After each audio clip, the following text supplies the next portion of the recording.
Butler men's basketball team officially starts practice soon. A new conference, the Atlantic 10, and several new faces on the team have all combined to create a sense of excitement over at Hinkle Fieldhouse.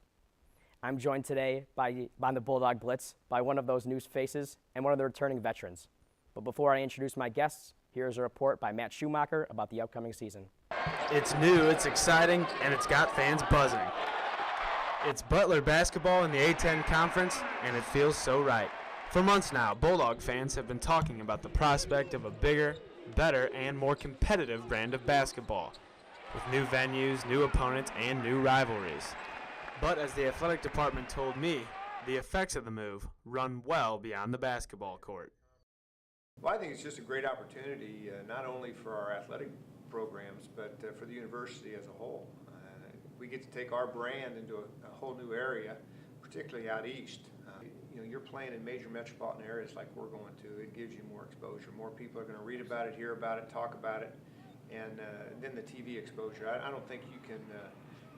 It's really hard to measure what that means. TV-wise, you're going to be on CBS Sports Network, so that's a new platform for us. There's something new called A10 TV that they're coming out with a couple of our games this year. The conference tournament championship is on CBS, so I think a lot of excitement here for sure. It's opens doors for us to go and visit with friends and alums and donors in new areas, particularly in some heavily populated areas where we'll have more prospects to go visit with. But every time they see the Butler Blue and they hear about Butler University, all programs will benefit from that. Today on the Bulldog Blitz, I'm joined by two members of this year's men's basketball squad, freshman Kellen Dunham and sophomore Alex Barlow. Thanks for being here today, guys. Thanks for having us. Thanks for having us. So the big news at the end of last year was the move to the Atlantic 10 Conference. And originally the plan was for it to be, we were not going to move to the 2013-2014 season. But over the summer, things got shifted around and we're playing in the Atlantic 10 this season. There was a real level of secrecy. No one knew about it. Were you guys informed by the coaches or anything about the conference realignment or the move, or were you guys just out of the dark? We were informed probably about 15 minutes before it got released to the public. But other than that, we just assumed we were going to be moving next year to the Atlantic 10. So we really weren't sworn to secrecy or anything. We were just told briefly before the media was alerted. And Kellen, you weren't even on the team when they announced the move. So was Coach Stevens talking to you, on the phone about the conference realignment, or you just were kind of going with the flow? I kind of went with the flow. Coach Stevens informed me, kind of like he did the players that were already here. He just talked about things like how good the Horizon League Conference, but a new challenge to A10 will be. With this new challenge, the Atlantic 10, there's a huge level of excitement amongst the fans, amongst the boosters. Everyone's really excited for the Atlantic 10. Do you sense that there's the same amount of excitement amongst the players, Alex? Yeah, it's always fun to face a new challenge. It's kind of bitter that we had to leave the Horizon League without winning the league and not having as good as years we'd like. But it's going to be fun playing in a new league, facing new teams, and going to new places. Kellen, anything, or pretty much the same? Pretty much the same. Obviously, you guys haven't played a game in the Atlantic 10 yet. But just from a reputation standpoint and a different level of teams, do you think there's a big difference between the Horizon League and the Atlantic 10? I mean, every league in college basketball is going to be good. You have to be good enough to play Division I. So, I mean, it might be better. It might be the same. We really don't know. We're just going to try to play our game and hope our results are good. Anything? Obviously, as much as the athletic department wouldn't want to say, the move was done primarily for men's basketball. But, I mean, do you think that the Horizon League is a worse league than the Atlantic 10? Not in any way. The A10 probably gets a little bit more attention than the Horizon League would, but we're going to approach both leagues with the same intensity, same goal at the end to win it. So. Obviously, the big news recently was the dismissal of Krishan Hopkins from the team. Obviously, from a basketball standpoint, it affects you guys a lot. So, Alex, how does this affect you personally and the team? Well, it affects all of us. Hop was a good player. He was talented. He was probably going to see some minutes this year. So as a team, and me personally, we just got to work harder to improve ourselves and to try to make the loss minimal. Was team morale affected badly by it? Hop was like a brother to us. We're a pretty close knit team.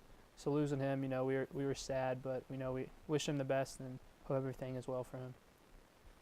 Kellen, you're one of the 3 new freshmen this year joining the team. You all have come with a high level of expectations. What kind of impact do you see yourself and the 2 other freshmen making this year? I think we can all contribute a little bit here and there. It depends on whether Coach Stevens needs us to play. We're going to all play within our role and try to bring some new stuff to practice and some intensity. The 2 other freshmen, Devontae Morgan and Chris Harrison-Dox, are very well-respected players. But you specifically have received a lot of attention. ESPN ranked you as the 79th best player in the 2012 class. Scout.com listed you as possibly the best shooter from the 2012 class. Do you feel like a lot of pressure is on you to perform?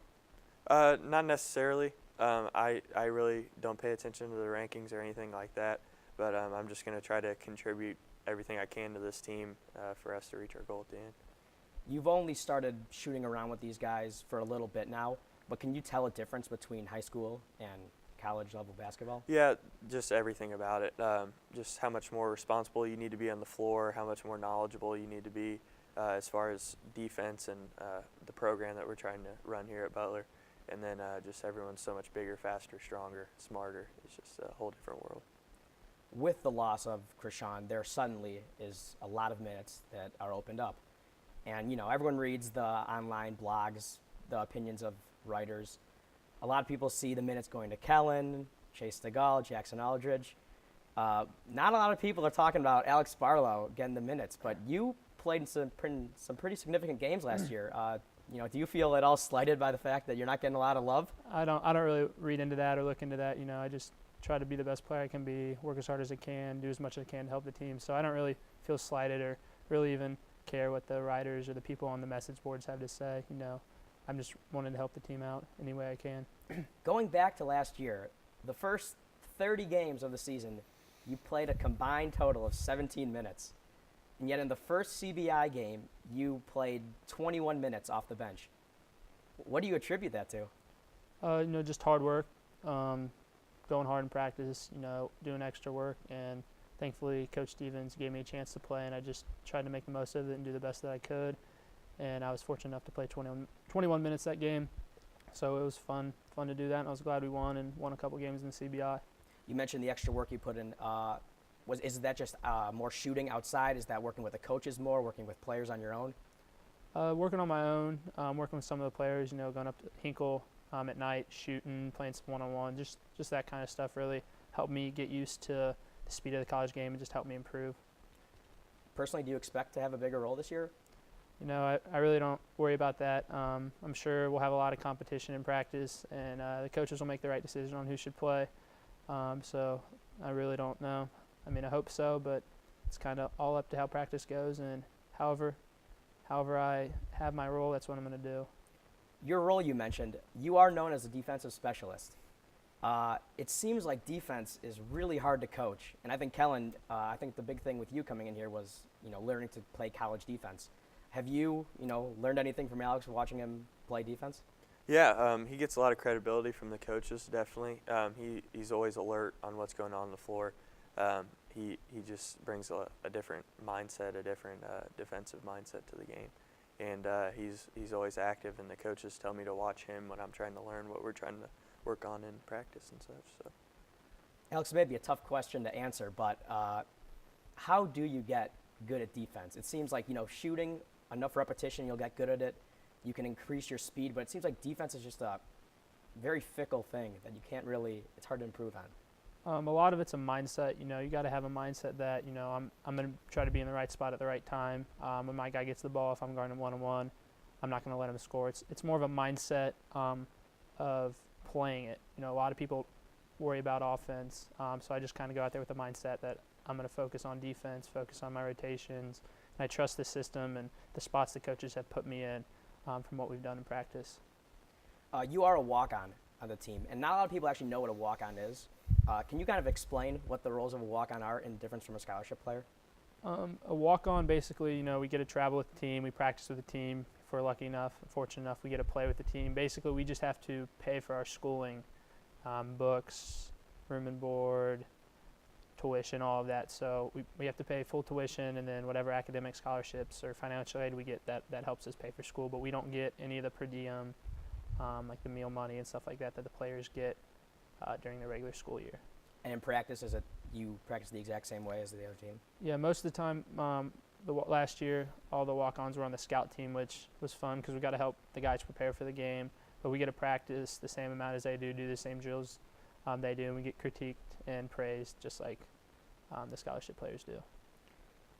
Kellen, you're obviously a scholarship player, and you're very well known in the Indianapolis community.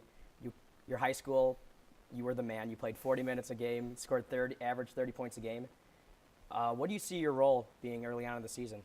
We'll just have to see how it goes. I'm going to try to play to the best of my ability here at the beginning of practice, and that's coming up. And I'll try to contribute as much as I can, and we'll see if the coaches play me or place me in a role that anything I'm willing to do. So, do you have any expectations for the team as a whole going into this inaugural season in the Atlantic 10? Just to win all our championships that are available. We're just going to try to approach every game with the same mindset, not take anybody lightly, and hopefully we accomplish our goals at the end. Alex, who do you think is your biggest competitor in the Atlantic 10?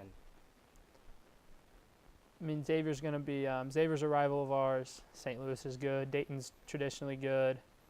Temple and Charlotte, that's their last years in the A10, so they're going to probably want to try to win a championship. You know, a lot of the teams in the A10 are good. They had 5 teams in the tournament last year, so really all of them are going to be good and all of them are going to be tough to play against. So I don't know if I can really pinpoint one team that'll be our toughest challenge in the A10. All right. Well, thank you, Kellen and Alex, for coming on the show today. Good luck in the upcoming season, and for the Bulldog Blitz, I'm Ari Kaplan.